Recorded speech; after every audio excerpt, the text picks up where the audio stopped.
Welcome to our Human Trafficking Summit, which we are initiating today on January 11th, which is Human Trafficking Awareness Day. I'm Tracy Wicking. I'm the Vice President of the Abuse Services Division at Hope Villages of America, where we deal every day with issues of affordable housing, hunger and food insecurity, basic needs, and abuse in all of its forms. As many of you already know, January was declared National Slavery and Human Trafficking Prevention Month by presidential proclamation in 2010, and then specifically on this date, January 11th. It is supposed to be a way for all of us to talk about what are the issues that we're experiencing in this combat of human trafficking.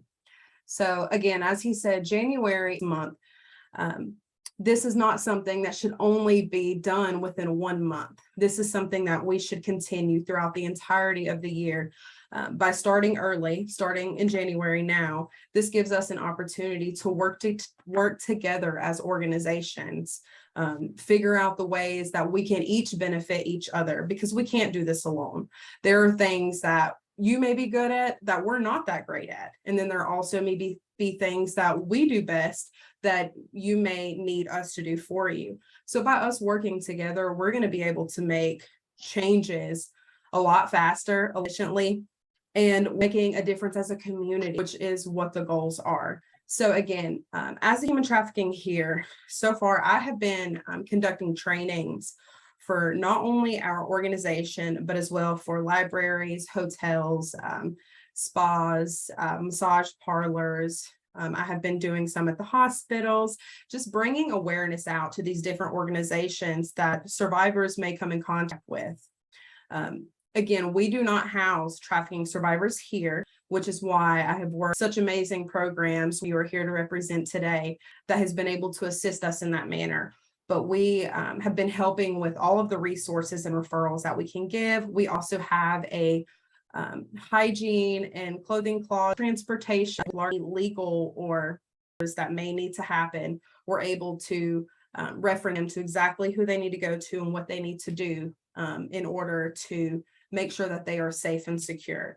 Because as all of us in different organizations, our main goals are always making sure that safety is the #1 priority. So I don't want to put anybody on the spot. I'm going to let anyone who would like to speak. You're more than welcome to. If you don't want to, that's perfectly okay. But I would like whoever's interested in just giving issues that we can all kind of get an idea of who is who, so we can take note of how we can work together in the future, should I say. So whoever wants to go first, you're more than welcome to. I will. My name is Leah Kerrigan. I'm the Development Director for Restored to Dream. We're located in St. Petersburg, Florida. So we're an organization that provides services to human trafficking survivors, as well as those who've been involved in sexual exploitation and military sexual trauma. So all forms, whether it's familial incest, chronic rape, the component of intimate partner sexual abuse. So it's just the kind of full range of sexual exploitation. We are an 18-month program and we do advocacy. So I've worked with a lot of people who I see on here to try to provide services, because we do not do housing. So our focus is the rehabilitation or the healing, to bring hope, health, and healing to them in their journey while we try to get their needs met. And I'm actually going to just turn this over. I'm going to kind of tag team this conversation with Amanda, who's on here with her. She's our Director of Operations. So if Amanda, if you want to unmute and kind of just jump in with me to give a little more explanation about what we do. Absolutely. We might have a little bit of an echo. So we work with a lot of services, and one of our main issues, like Nautica said, is housing. We find that there are a lot of parameters around housing. So certain places will only accept certain ages. Certain organizations won't accept anyone but a singleton person. So kids, if a participant, we get a call with someone with kids, we don't have a quick, easy spot to place them. If they have a dog or a service animal, if it's a verified service animal, still no luck. We have already helped to just foster animals with our volunteers and local churches to just put that plea out to volunteers to say, hey, is anyone willing to temporarily foster an animal? But a lot of these participants, especially when they're first coming to us, they don't want to surrender. They want to change, but to give up their animal is like a big ask for them because that's been their sole comfort, just that safety net. And now we're saying, hey, give that up, please. So it doesn't normally go well, but after they get to know us a little bit better, they start to say, okay, maybe I should do that. So that happens, certain ages, age demographics. So some places won't take people over 45. We ran into that issue.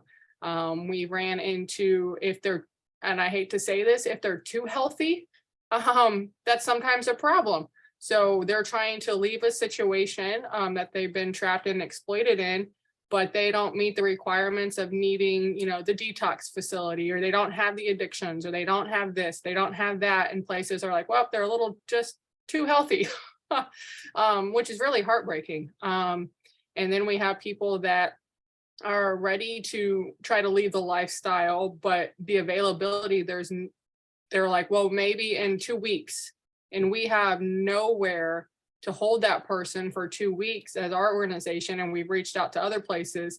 So there's that time when people come to us and they're ready, and we got nowhere to hold them or place them until then. And the other thing as well is sometimes these ladies, they, you know, certain organizations want them to get started or working or paying some type of rent or some accountability to show, you know, that they're progressing. So trying to find that balance as well has been difficult, because a lot of people think, well, you can just pull yourself up by the bootstraps and get on right back out there and get going again. And trying to take time for participants to have a time to come down, to just really focus on themselves in this healing process, to get them set up with basic needs before we push them back out. And some of that has been a problem because we have people that want to leave the lifestyle, but they're making money. Let's, for example, say they're a bartender at a strip club. And so they're making money, and yes, not at the best way, but they're no longer selling themselves or in that lifestyle, and they're trying to get out, they're making steps, but now no one will take them because they're in that bartender lifestyle, but they're not even getting the opportunity to say, hey, how about, there's no safe place. There's those requirements where it's like, well, you need rent or to show you're working.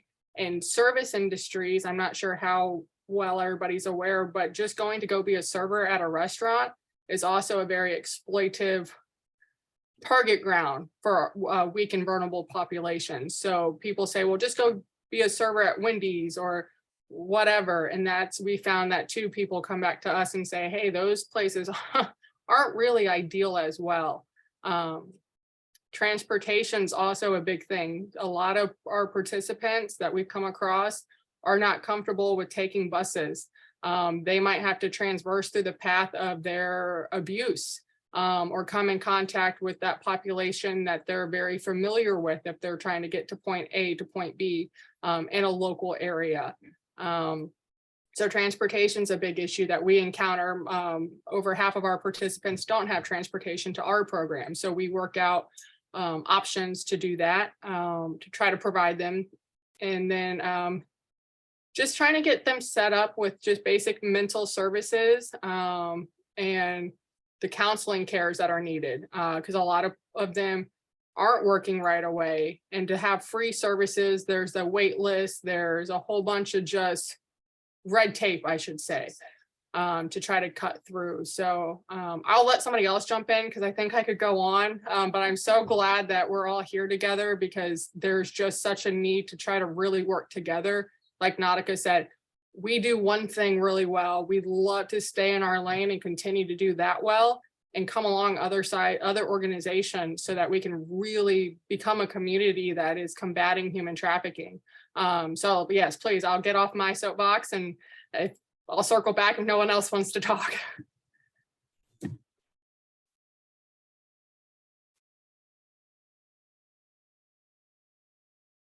Some other programs or services, and then just as a reminder, I know we have some media folks on the call.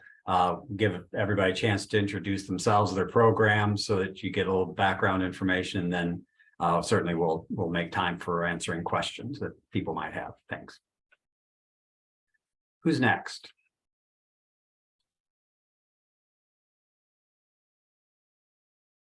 I don't want to put anybody on the spot, but I'm kind of going to do that. I'd love to hear from Selah Freedom, a good friend of mine. Her name is Misty LaPierre. Unfortunately, she was not able to be here with us today. But Selah Freedom is a wonderful organization that we have worked with here at Hope Villages America for a while. They do specialize in housing. So if Nicole, if you would like to speak, I would love to hear from you. Yeah, of course. Hi, everyone. My name is Nicole. I am the outreach coordinator for Selah Freedom, and we do have multiple branches, and one of them is our residential program. So we do have an assessment house that is typically anywhere from 4 to 8 weeks. We do have an age requirement. It is 18 plus, and typically the cap is around 35 years old. We do have some exceptions around that where we have accepted people over 35. And in the assessment house, that's where we're focusing on those immediate needs and just short-term goals, giving them a place to really relax, restore, establish a routine, and figure out long-term what they are looking for. And then from there, we do have a long-term residential program as well. And there they will work through the phases of our program and focus on those long-term goals. There they'll focus on any medical attention, dental, education, career planning, financial planning. And from there, once they graduate that program, we also offer our independent living program, which is on-campus housing, just as kind of an introduction into life after a program. So it's an easier transition process for them. Besides our residential program, we also have outreach, which I am a part of. And there we have a mentorship program, which mimics our residential program with those same phases and offering those same services that residential receives, but in an outpatient capacity. And that could be any age. As far as outreach goes, there are 2 different grants that we work through. So through VOCA, we work mainly in Manatee and Sarasota County, but we also do have a hotline. And from there, we do get referrals all throughout the country. So sometimes we get connected with women that want to go into our housing from all different areas. Through our OVC grant, we're in 8 different counties throughout the Tampa Bay area. And through that grant, that's where we do serve minors. We do serve both sex trafficking and labor trafficking and any gender. So through the OVC grant, that kind of branches us out a bit more, whereas our VOCA grant is just restricted to sex trafficking.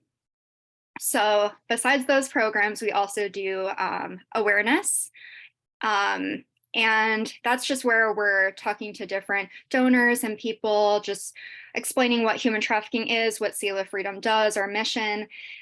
We also have a prevention department, and there we're in the school systems, of course, just talking about just red flags and different forms of human trafficking, just starting at a younger age. And then we also have another department, which has just started, is our consulting department. And from there, we are just trying to teach different organizations best practices and hopefully just growing what Selah is doing in a capacity all around the country. So we have a lot of different arms. And I feel like that's kind of it. If you guys have any questions specifically about any of the branches, please let me know. I would like to ask you, Nicole, so have you guys experienced any barriers or issues that you've noticed this past year that have really affected you guys being able to combat trafficking in the best way? Sure. Yeah, I would say something big that I've noticed more recently is are residents that do have some type of case plan. That has been a bit of a barrier because, typically in programs, you have to work through specific phases before you're able to have contact with anyone. So specifically in our assessment house, that's a blackout phase where you can't have any contact. And in the past, I feel as though partners would work with us a bit better and recognize that this is a program. This adds to a case plan, but we've been having some different boundaries that we've been encountering where they haven't seen it that way, and they haven't been extending the case plan in ways that we would like. Besides that, I would say, as far as mental health goes, we've been having more extreme cases of survivors encountering that. And with that, a lot of our women come from the jail, and they will only give a small supply of medications. So then from there, once they run out of the meds, it's like, how do we then give them another supply? And a lot of our providers that we partner with won't just give us that supply automatically. Of course, there has to be an evaluation, and then there's a whole wait list. So I would say that's another obstacle that we encounter. And then also, of course, it was mentioned earlier, just different organizations having restrictions on age. So as I said, our housing is typically up to age 35. So what we encounter is the women that we work with in outreach that do need a residential program that are above that age limit, just trying to find housing for them. And I feel as though bed availability this past year has been at max capacity. For example, we've had our assessment house on a wait list the entire past year. Like, it's been on a wait list. So even filling up our house, like, we can't take everyone. So we try to find different other residential programs, and they seem to be full as well. So I think those are the main issues that I'm seeing. No, absolutely. Thank you for elaborating that. And if I may ask, is there any specific reason why you guys capped the age at 35 for your housing? Yeah, so historically, I know that the age has deferred. I know that it was a bit younger at one point, and then it was a bit more lenient at one point. So we're trying to get back to more of that leniency. I've even seen someone in their 40s go to our assessment house, which has been great progress. But typically the reason why we have kept it at a certain age limit is because we were seeing some of the older women taking more of that like mother figure and trying to take the certain role in the house. And it wasn't giving our younger residents that opportunity to feel like they're leading a group or have a voice in that group setting.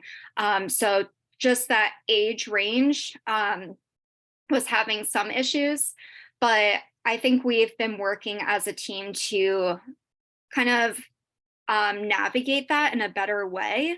As I said, we had someone over 40 at our house, and it kind of worked out in a way. But we're still looking through best practices for that. So I would love to hear from everyone. If you are in a program that has a very like large gap in a residential program, like what are some best practices or any advice that you have for navigating through that?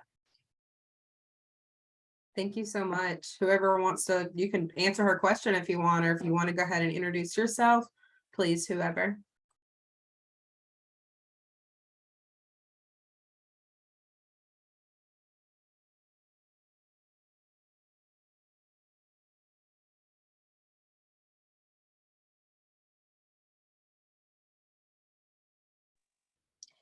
Hi, my name is Lynn Conley. I'm with Created Women.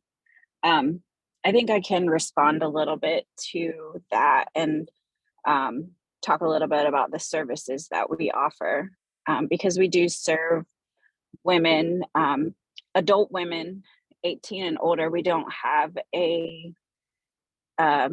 limit on what age that we serve. So, and we serve them in, we have 3 levels of housing. So we have safe housing, which is like 3 to 5 days. And we partner with a local hotel. And we just use that kind of like as an assessment time to see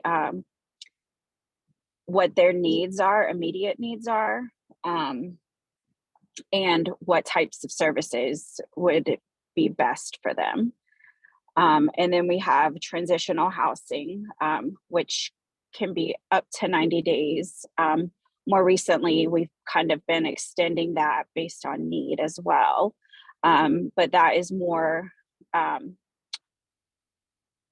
where we assess if they want to begin work track, if they want to go into work, so get like all their necessary documents and stuff together, and then go into work and transition into independent housing, or if they would be interested in our residential program, which is up to 2 years. And we also have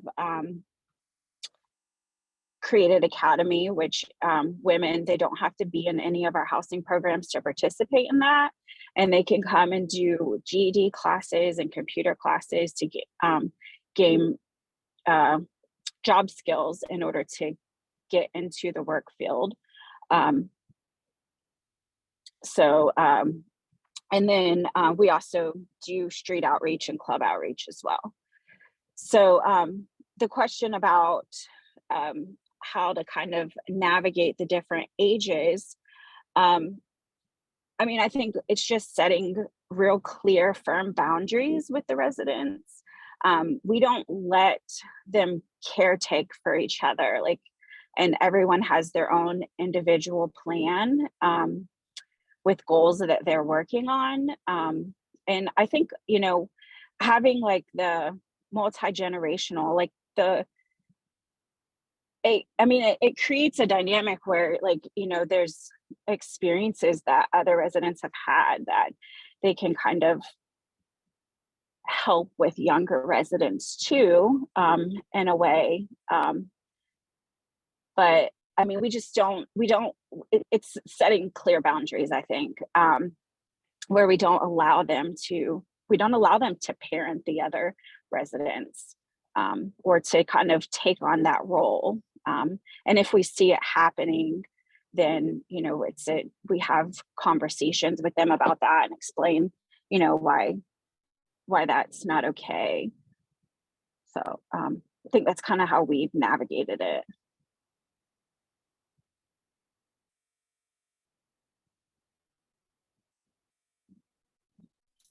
Hi, this is Leah. Lynn, what is in your safe housing, your 3 to 5 day partnership with the hotels? What's your bed availability in that? Well, we don't really, I don't want to say that we don't have a limit, but we don't necessarily have, I mean, it's kind of 10, sorry. Our director's on the call too. She just is in another meeting as well, but Sure. So she just said 10. So okay, yeah. And are you running full? Do you have like a so one of the things, just to throw questions out here, and hey, you can pick us apart. So we've got a lot of problems. We're willing to acknowledge that we have holes, shortness of staff, and those come into play, and we'd love to be able to do everything we say we do. And we know that sometimes we don't. So I'm going to be transparent out here and say that, you know, there's a lot of things we all see, you know, we have in our marketing, and I'm just throwing it all out here because who I am. Anyone who does know me know this is just how I roll. But we have great marketing and we have great intentions, and we fall short, right? We all fall short because we're short staffed, money, time, people, whatever. So in that, for example, you know, we've reached out to try to place someone and work with several organizations here. And again, no, this is not intended to be negative, but then we don't have a bed available. So is there a way that maybe one of the things we could do collectively is to try to find a way to have a bed status, like an open bed status availability? I'm working with a couple organizations that seems to be like the big hole. They do have, hypothetically, say 10 beds, that's the number, but they're full.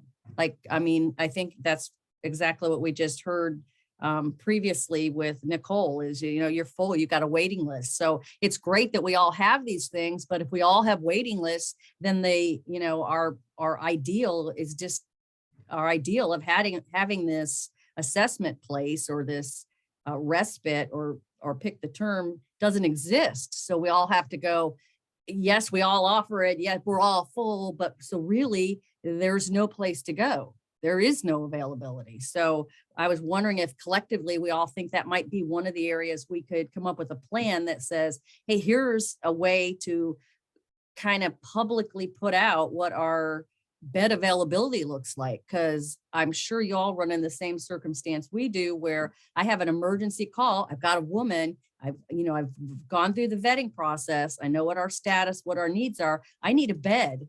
And then I'm literally on the phone, like I'm sure many of you other providers are. We're all calling around in circles trying to find beds because there's no way to figure what the bed availability is for this assessment phase or for this respite phase.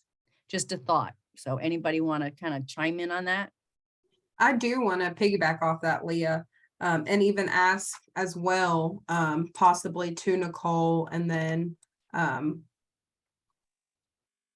to you as well. What is the process, like what's going to be the best way for us to put in to have our survivors getting into a place? Like, is there a specific form of a referral? I know some organizations require referrals and then some don't. So if we're working with a specific individual, what is the best way that we can get them in somewhere as quick as possible? Because I know that me and Tracy for a short period of time, and we're still working on this, is we find that one of the biggest problems is, just as Nicole said, and Amanda, is this gap between us and a housing facility. So there's, like she said, this 2-week period of we can't get them in until 2 weeks from now, or sometimes I've personally experienced someone not being able to get in until 3 months. What is this person going to do for 3 months? Because I can, as we know, what we know about human trafficking and labor trafficking, sex trafficking, these individuals are on the go. They're on the go all the time. Their safety is always at risk. So for them, depending on where they're at that time, they may not even be here a week from now, much less 3 months from now.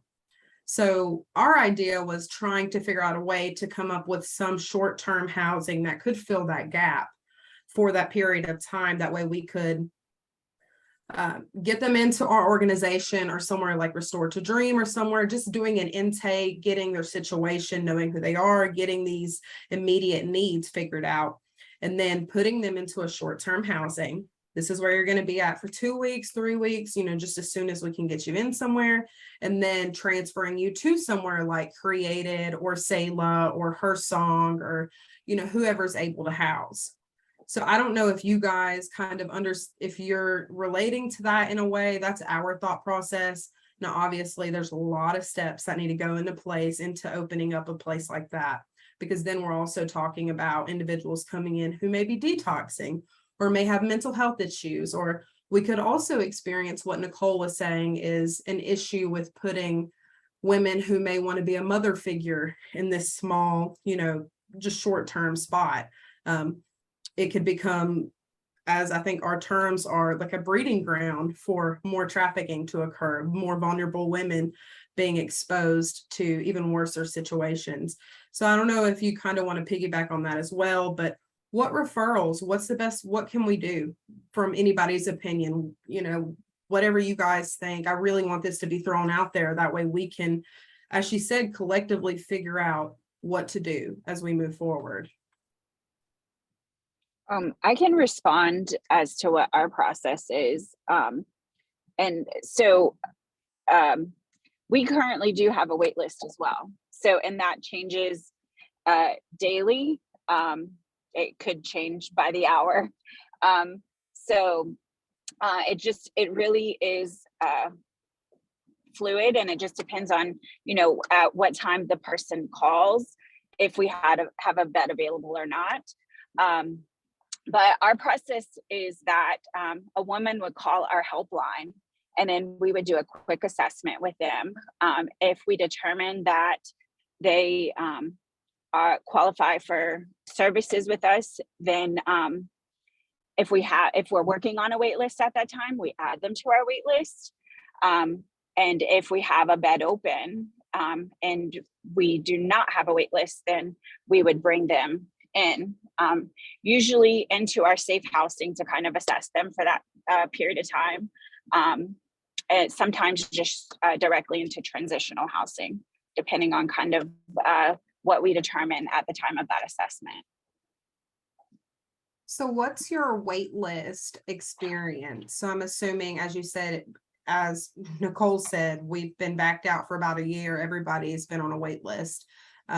When you do get a bed open and then you go to call these individuals who are on the wait list, I'm guessing in order of when they called, are you seeing that these people are available to come in? Are you seeing that they're already out of state, or, you know, their phone's off? Like, what's your experience with that? It varies. So, I mean, and we just go down the wait list based on the number one and down, and until, you know, we reach someone that is ready to come in. So sometimes they've already found, depending on how long they've been on the wait list, like sometimes they've already found alternative housing. And we do, if they're on the wait list, we do try to also refer them to other places that might be able to meet their needs at that time. So we have different resources that will provide them as well. So maybe they've already found other alternative housing options. And I mean, sometimes, it varies, really, it does. And I mean, but we just go through the wait list and see who is ready. And we usually give them a couple days to call back, like a day or so to call back if we don't get a hold of them right away before we move on to the next person. So I wanted to jump on what Nautica was briefly saying is about having this process, because one thing that we run into a lot is saying, we do our initial assessment and then I'm calling around saying, hey, do you have a bed? Do you have a bed? Do you have a bed? Do you have a bed? And then I'll get the answer yes. And I'll send that participant over to them. And then they have to go through that whole process that I just asked them. And then I might get a call back, and I have, sadly, where they say, oh, they actually don't have a bed. And so now they just went through this whole process of being asked the same questions. And there's no bed available. And so we're Restore to Dream is actually working with another local organization in this area where they do provide housing, and they're willing to come to the table and say, hey, let's have a similar intake assessment. Let's have this so we can now go to the table together and share the paperwork. And I know that's unheard of, but we recognize that I'm a little lazy. I don't want to duplicate work. I really don't. So we're just like, let's cut through this tape and this time to not traumatize the victims again, and do these unnecessary steps. And so they're willing to come to the table, and they're asking us, hey, do you have volunteers that could come in? And because we do have access to volunteers, they're like, hey, do you have people that could come into our housing situation to help just be a house mom, to help do check-ins, to help maybe provide transportation while we're getting set up? And so I'd love to see what, like Nautica was saying, is there a way for like referral forms or for intake forms? And again, not the whole intake, just this initial assessment, because I'd love to know too. And I hate to call you guys. I think Leah mentioned that too. Like, we call we bug everybody. We're calling, and it's like, if we knew, hey, you had 5 beds available this week, then we'll call. And we know everything's ever changing, so we understand that. But we'd love to have like a spot. We're getting emailed from another organization once a week to say, hey, we have X amount of beds available. Because just taking the time to call someone, we're all busy, and then for you guys to check your system. So it's like, is there a process, or is there a place where we could have like a central hub of saying, hey, we have X amount of blank available or resource? So just tossing that out there. And I'm going to also jump on that just one step further, which is, we know that some of the participants that come into our program are actually working with your program. So they've got us all working with this, that we can all be working the same person, doing the same efforts. And it's like, Well, wouldn't that be, I mean, I don't even know what it would look like. Again, this is just a brainstorming, but you know, how would that look like that I'm gonna give you two examples. We've had one woman who was working with us and 3 other local organizations, and we were all trying to provide a service for her. So she was doing 3 intakes, she was making phone calls, and then all of us were trying to work our program to find her services. So that collectively, that one person was taking up a lot of time to try to get help. And then there was no availability. The second thing is there has to probably at some point be a list that's circulated amongst us where we've had participants who come out of other programs who created massive amounts of difficulties in the program, lawsuits, like an information sharing that I don't know. And I'm hesitant. Again, I talk, sometimes I don't think. So I'm just going to warn you. Okay. So take me lightly. I get reprimanded for this all the time, but my heart's in the right place. But, we actually have a red list of don't take this person. We know they've been in 4 institutions prior to us and brought lawsuit against the last 3. And then somebody refers them to us without even warning us that this person is almost a predator for our type of organization.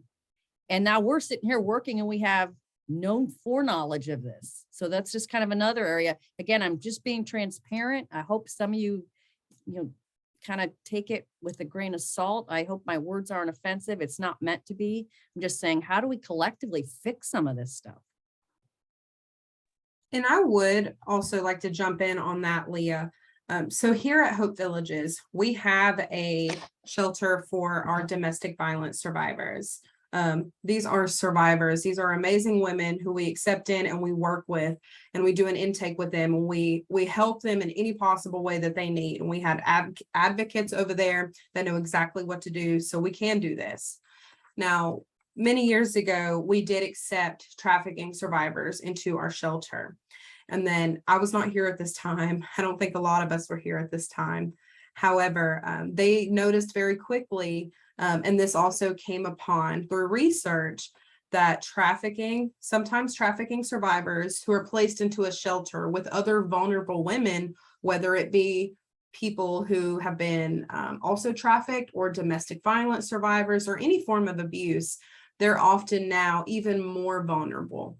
Because a term that we all recognize as advocates and professionals is bottom women. And sometimes bottom women are very quick to find these vulnerable women and pull them back in. And just as Nicole said, these individuals who take a mother role, that's the exact same thing.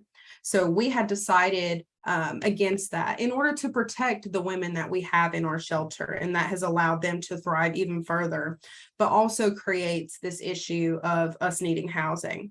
So I definitely agree with that, Leah. I wish that there was some sort of blacklist, as you say, just a way for these organizations so we can all make sure that we're not taking in someone who is taking advantage or taking a spot for somebody else who really needs that. I know that we experience that even with domestic violence survivors. It's very common. Individuals who have been within this, who may be survivors, sometimes may have the wrong intentions or may know how to play the game in a term, I guess you would say. So it's not always, positive. So sometimes we need to know how to handle those situations. And I think something like that could benefit all of us as different organizations.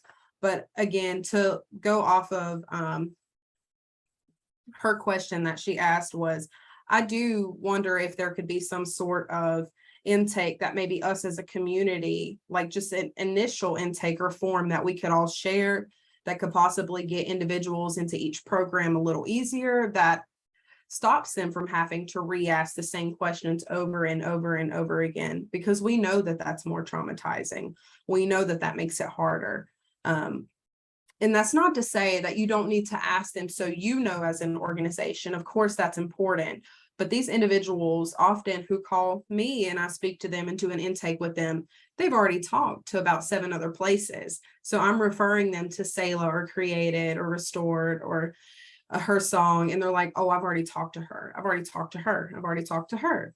Now, obviously, I don't know if that's 100% true.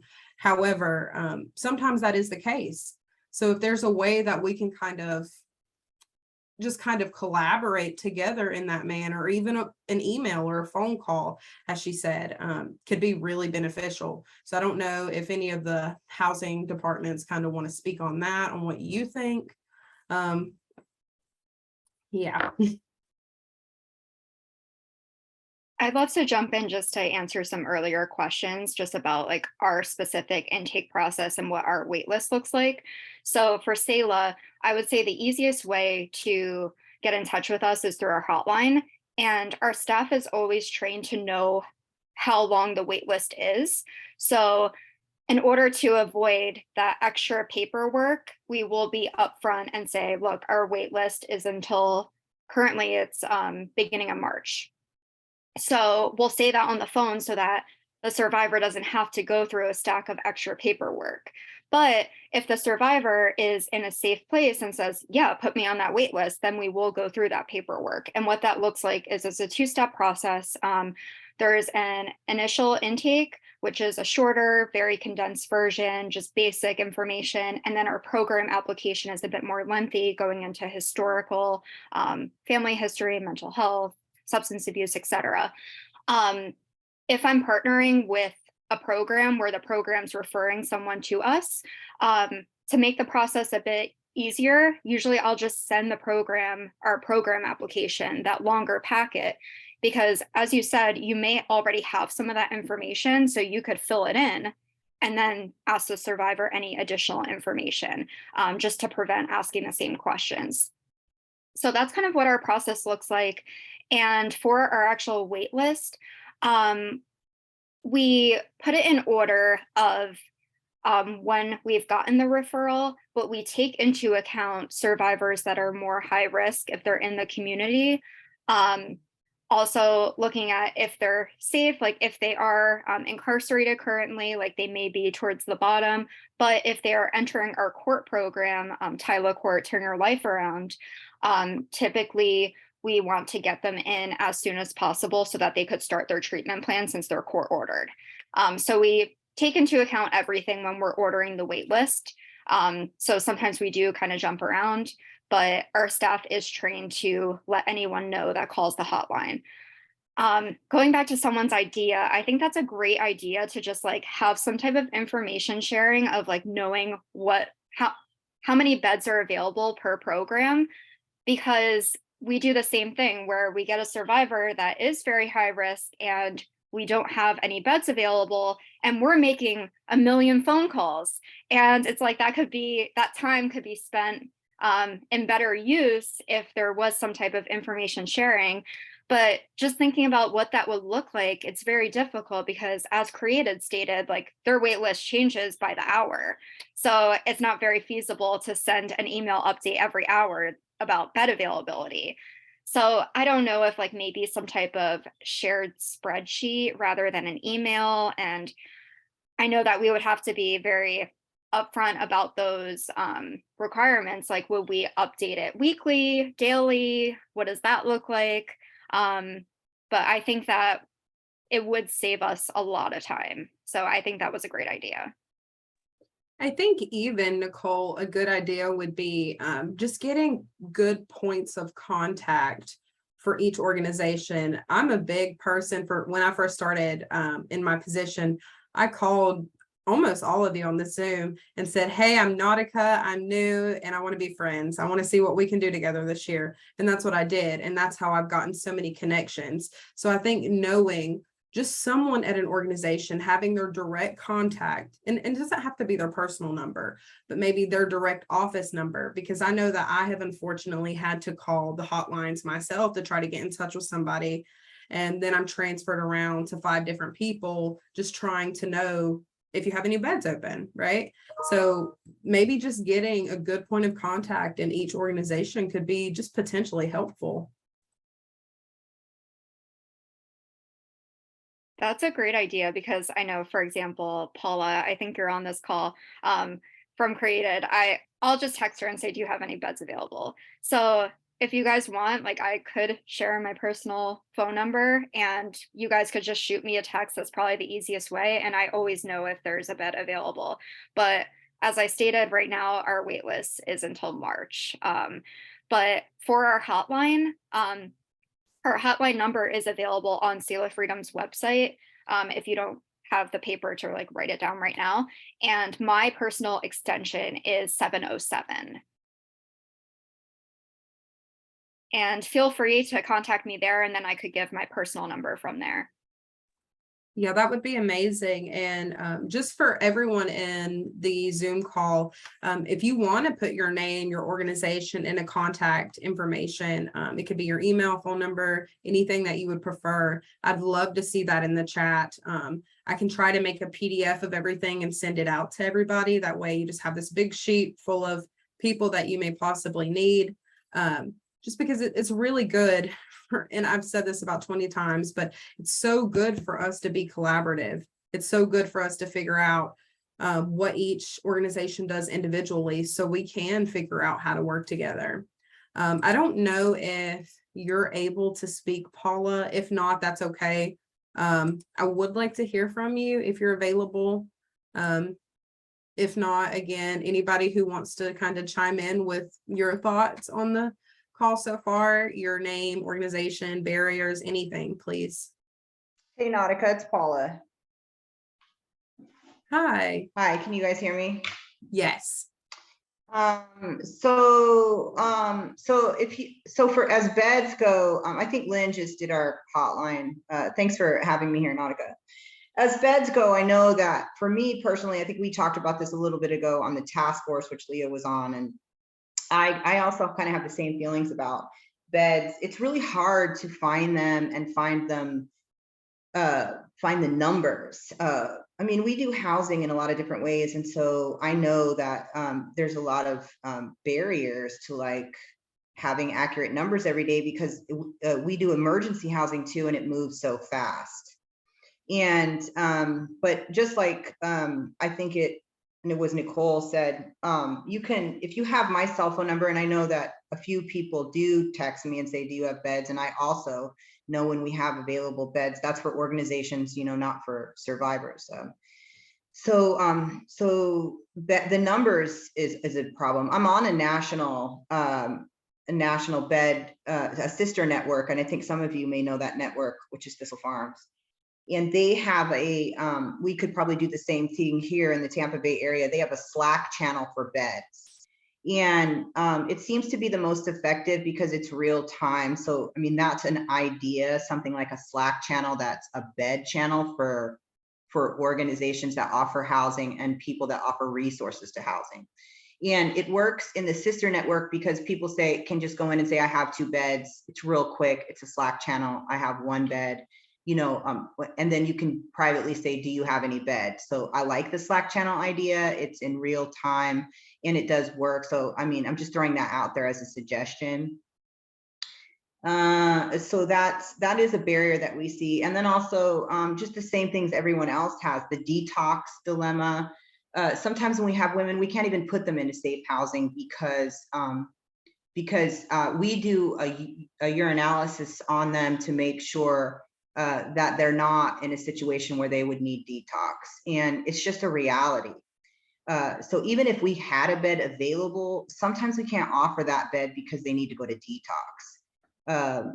Those aren't supervised 24/7. So we can't put a woman in detox, a survivor in a bed, I mean, in safe housing. If she's like, let's say, tested positive for alcohol, that would be dangerous. So it's then at that point that we need to get them into detox. And then usually if we can get them in, we'll take them after detox in that way. I think a lot of people who offer housing are having that situation. And then major mental health. If they're seemingly symptomatic or being delusional in any way, it's also irresponsible to put them in safe housing where they're unsupervised. So we also have that too. So those are some barriers that we do have. And so even if we had some beds, you know, available, those are the things we're facing too. We just really probably need stronger collaboration with detox centers and the hospitals. We do have a really good relationship with St. Joe's for major mental health that looks like they would have to go there. So those are the barriers that we're having with that. But we are, and then, with all the housing that's closing, but we are opening up a sanctuary home in St. Pete, which is the long-term house in Pinellas. We are opening up a house on 48th Street,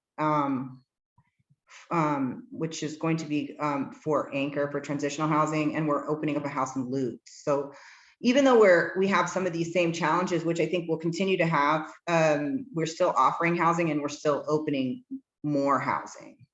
So that's where we are. We're really just trying to get those houses open and get those safe environments open. We do have 10 beds that we kind of can have, like Lynn said, but if we need to get another bed and they seem to fit and they're on the streets and not in a safe place, I know a lot of you will text me and we'll try to get that done. I would also like to speak about the assessment. Ever since I came into programming, I noticed that a lot of us do our own assessments, and we will take assessments from other people if we have MOUs with them. Like, I think you guys are talking about Rescue America.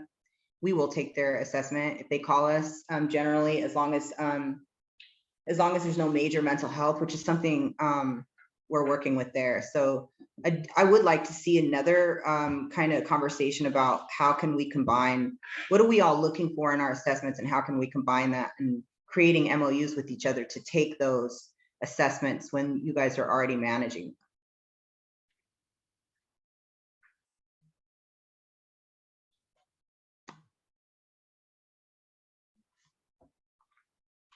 I did want to ask you really quick, Paula, what was that website that you had said where you can find the beds? It's not a website. It's called Slack, SLACK. We use that internally in our organization to talk to each other.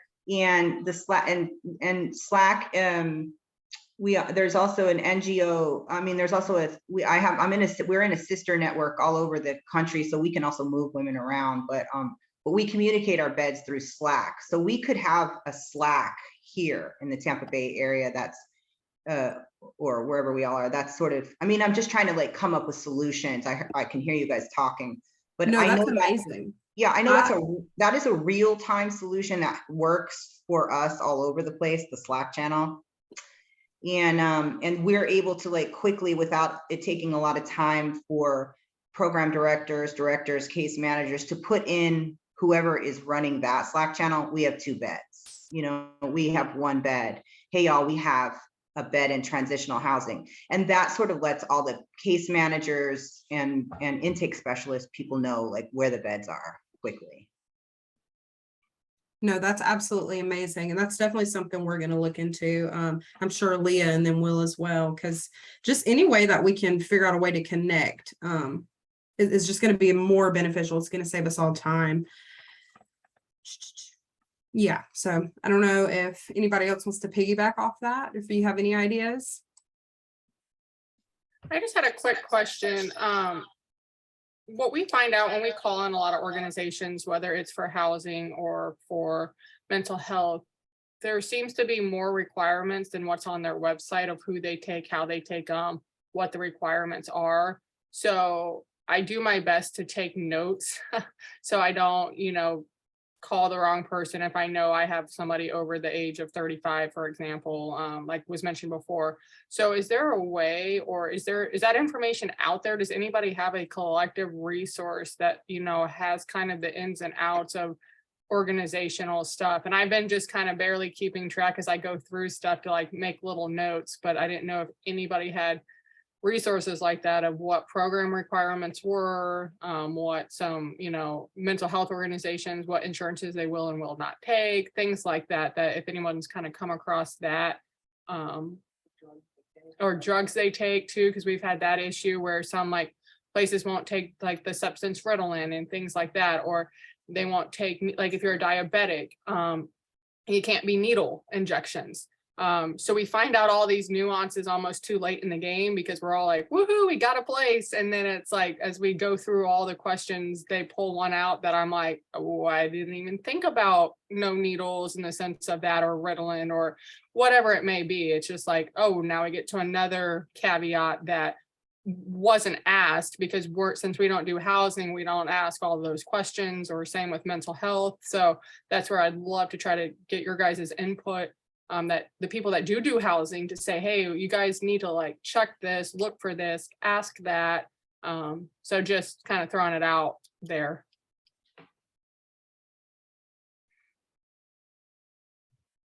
This is Paula. I don't really, just looking and just being like involved in housing, I don't think there is one place that you could do that. I know the National Sheltered Alliance is trying to come up with some kind of collective thing where you could go in. I know that when we were polled a couple times from different organizations who are trying to do like collectively just get information like that for beds and stuff. I know that they're trying to do that. I don't think there is one place. I mean, I think that's why, we're case managers, so we can call around and talk to each other and find those things out before we put survivors on that. I'll just go ahead and let you know, for us, that is nowhere on our website because that criteria it's not out there yet. But for us, I talked about detox. Currently, we don't take women who are on controlled substances because we do a lot. Recovery is a big part of our program. Created is a program. It's a program in the anchor, the transitional part, and it is a program in the long-term part. So Ritalin is not something they're allowed to take for us. So no controlled substance. We will take women who are on insulin. So, we also are cautious with major mental health because it's a community that we're trying to get grounded. And sometimes when they're not already on medication, it's disrupted. I think Leah touched a point too, that it's hard to navigate the women who are disruptive. And she said that they have sort of a red list or black list. Leah, I kind of heard you say that, but we kind of talk to each other about that, because then we do have a lot of women who are like going from place to place, and they have some behaviors that are really disruptive to the community. So we do want to assess them to see why other places were not working and what their specific barriers are, and to see if they're a fit. That's just the reality of it. But I think for us, and just as long as I've been in it, there is no one place right now that you can go and find out, is there a controlled substance? I think it's just like up to the case managers and intake people to call around and talk to them before we have survivors call around 50 places, because I'm sure it gets discouraging for them. That's a good point, Paula. I do want to take a second real quick to say that we have roughly 20 minutes left. So I did want to highlight a few things before we get close to ending the meeting. So just with the discussions that we've had so far, in my opinion, have been amazing. I've been taking notes this whole time. I've seen that some of you have also been doing that. I do think that possibly, I know that there's some people in this meeting who are not on the task force. I think that is absolutely vital that you get onto the task force. And then possibly even doing meetings like this, every 3 months or even monthly, just so we can sit down and say, hey, this is an issue that we're having right now. Do any of you know anything? Can you help me with this? What's the situation?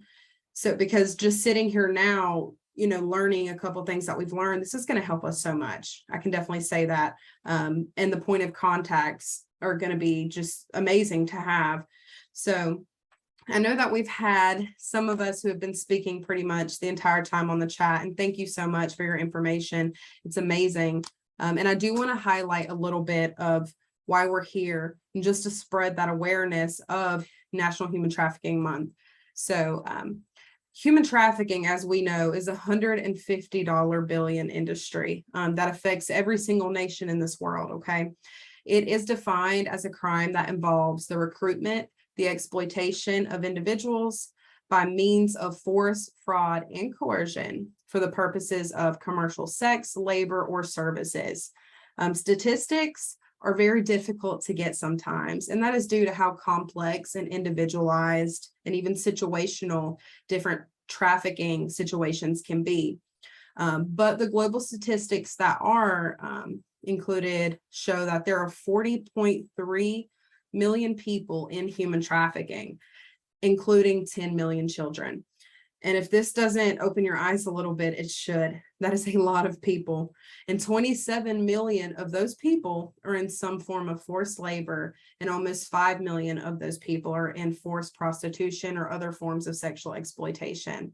And I really want to highlight that one of the biggest populations that seem to be affected and is growing currently, even in 2022, is children being affected by trafficking in all forms. Specifically, sex trafficking is the fastest growing form of human trafficking worldwide. It is especially the fastest growing here in the United States. And this is due to supply and demand. And we're all very aware of why that's able to continue to happen. And that is due to there's always going to be a demand. And then we have an endless supply of people, unfortunately. And that's how this cycle is able to continue. In the United States, it's estimated that there are 50,000 to 100,000 sex trafficking victims every single year. And as of 2022, the states with the highest ranks of human trafficking are California coming in first, Texas in second, Florida in third, and New York in fourth. And if you notice, just by thinking about those states, it goes all the way across the United States. They are able to move all the way around. It is able to continue to be this continuous cycle. And us being here in Florida, we're so close to the borders, so close to other countries. It's very easy for individuals to be able to come in and to be exploited, unfortunately. When thinking about trafficking, human trafficking altogether, there needs to be not only this awareness and knowledge of trafficking, but as advocates and individuals who are attempting to combat it, we need to understand that we can work in the prevention and we can work with the survivors and we can get them placed. We can find their individualized needs. But one thing that is not researched enough is how they are able to cope with their victimization of sex trafficking. A very large issue that we've experienced, even here at Hope Villages, is when we work with these individuals, once you've lived a certain life, it is very difficult to completely change that and to find a whole new route and to go down a whole different path. It is very hard, no matter how much help you get. So as Paula said, and as many of you guys have said in this Zoom, we need organizations who specialize in mental health or detox or counseling or just medical services. There are things like that that are needed to allow these individuals to receive not only body help, but mental, emotional, physical, psychological, in all of the aspects. Once an individual goes through any form of trafficking, they're changed entirely. And it's, our job as advocates and professionals and organizations who want to strive to make a difference in the community to be knowledgeable about this and to start not just doing research as well. This isn't just for us to encounter trainings and stuff. We should each take time to go and learn what we need to learn in order to make our organizations better, because that's how we do that. So I also just having all of that information in mind, we can understand why human trafficking has a month where we bring awareness to it. We can understand why today is National Human Trafficking Day. Today is a day for us to celebrate all of the work that we continue to do, but to still acknowledge the issues that are going on and how we can better that as we move forward, especially in this new year of 2023. So I do want to take a moment to give some thanks to some of the other amazing people who is in the Zoom meeting today that haven't had an opportunity to speak. And those include Miss Amanda Knapp Kaylee Pate, Alexis Singh, Lauren L, Monica Ramirez, the Grow Here Network, Samuel Gillard, and then David Thornton. And then, of course, we have many amazing people from here at Hope Villages who tuned in today, as well as the media. So just everyone being here, whether you decided to speak today or not, you've had an opportunity to listen to the issues that we're experiencing here within the Tampa Bay area, as well as Florida, and then just in the United States altogether. We are experiencing issues, and that's because trafficking is a worldwide problem. It is complex, it is situational, it is individualized, and it takes more than one organization to make a difference. So if anyone else would like to add to that, I would absolutely love for you to. And Tracy, if you would like to touch base on that, that would be great.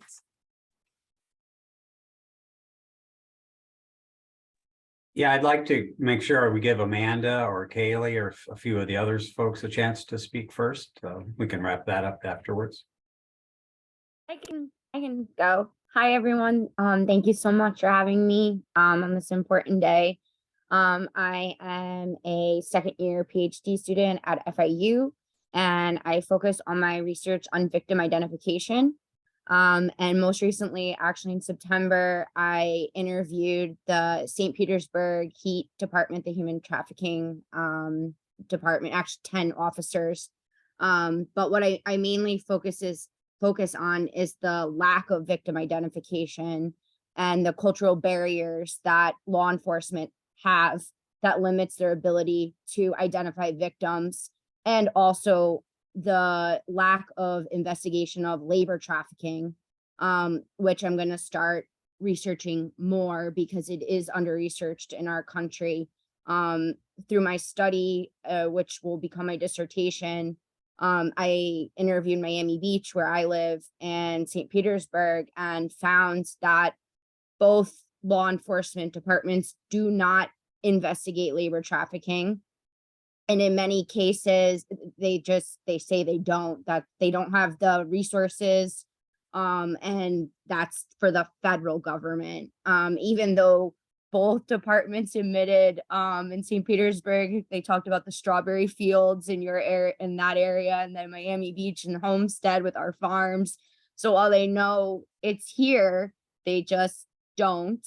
And what I also found is while most of the officers would admit these sex traffic victims are victims, in the same sentence, they then use the word prostitute or criminal or drug addict, which sort of, it defeats the purpose of calling them a victim, because you have to be able to break away their crimes that were done during the trafficking.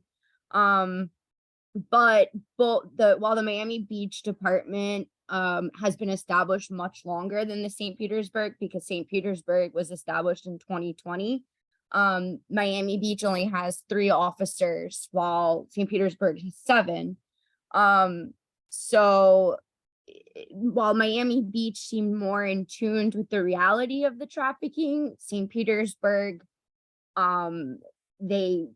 my recommendation, they need more specified education on what victims are and how to identify them, because both departments explained that the patrol officers are usually the first to interact with these victims. Many cases, the patrol officers don't know they're trafficked. So then 3 weeks later or a month later, the detectives will see this report and say, wait, this was trafficking. Why didn't you call us? So I think overall, in at least from what academic research shows and my research, these police departments don't offer patrol officers training. And until they're trained on how to identify victims, labor and sex, our numbers are going to keep being low. And as you said, right now statistics are hard to find. And that's, I believe in most cases, because law enforcement, number one, they don't want to investigate these crimes or these victims, these crimes and victims, because they see them as prostitutes or see them as illegal, undocumented immigrants. So it's really, we really somehow need to change the criminal justice system if we're really going to help victims adequately. So that's my whole life. That's all I I research, and I just have to say both police departments were very, very helpful. I got to go to the Tampa Bay Human Trafficking Task Force when I was there in September. So I got to meet Misty, and I'm going to continue this, and I wrote down some of your names. So please look out if I ever reach out to want to interview you. And I'm here too. If you guys ever have anything you want to send to me to include in my research, I'd really appreciate it. Thanks, Amanda. I want to give Kaylee a chance to speak for a few minutes, and then I know we have some media folks on the call if they have some questions, but I want to make sure we give Kaylee a chance to talk because she's doing some work in this area that we've been talking about today.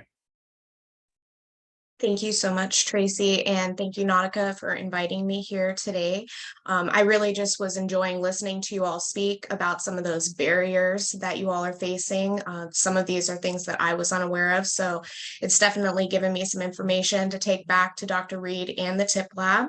But I am with the USF TIP Lab, so we do research to help address those knowledge gaps in human trafficking.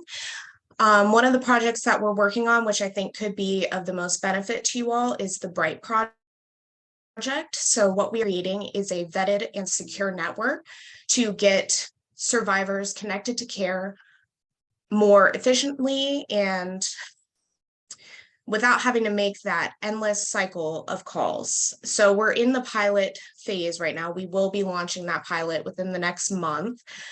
So we only have a couple organizations in there, but I will probably be reaching out to many of you to get your information so we can get you into this network. So that is in the very preliminary stages right now, but we are working on that to help address that problem.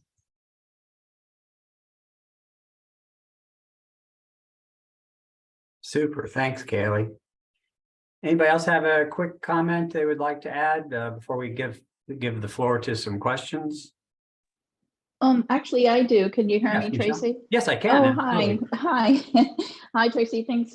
First of all, opportunity. I'll try to make this real quick. I'm actually an advanced degree registered nurse for 30 years, and I've worked with Tracy and Hope Villages on some past projects. Just a quick thing.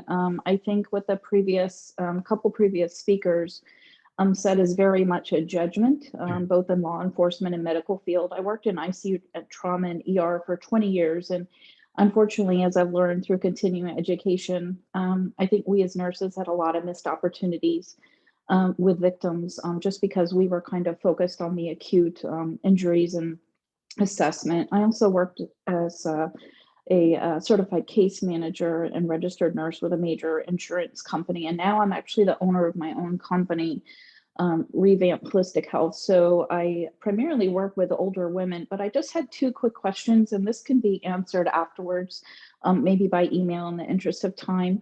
I do a 30-minute call with my potential clients, and, just to see if we're a good fit for one another. And I kind of quickly go over some social determinants of health. And I'm wondering if someone could share with me by email, maybe a couple of quick questions that I could incorporate into my phone assessment. So even if it may not apply to those women, it just information or education that I could do. And number two, I'd like to know if there's someone that I could collaborate with. I'm in the Trinity area in Pasco County. Sounds like there's a lot of opportunities in Hillsborough and Pinellas. I'd like to collaborate in the local community. I also, thank you all for bringing it to my attention that today was National Human Trafficking Day. And I'll share that with my online group that I have, because I think education is key. And having worked in California and Florida, definitely a lot of missed opportunities on our part. So if someone could reach out to me, if a email list is shared, I'd love to put my information on there. just to try to make a difference for me. I'm just a small fish here compared to all of these agencies, but I feel like if I could just make a difference one woman at a time, I'd be really thankful and blessed for that opportunity. Thank you.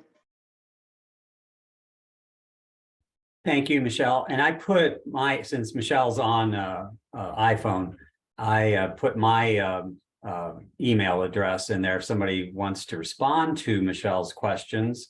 Michelle and I are about due to have lunch again, so I can make sure that she gets that information, and maybe we can continue to grow our network. And Kaylee, thank you for that information that you put in there as well on the Bright project. How about, are there any questions from our media participants this morning?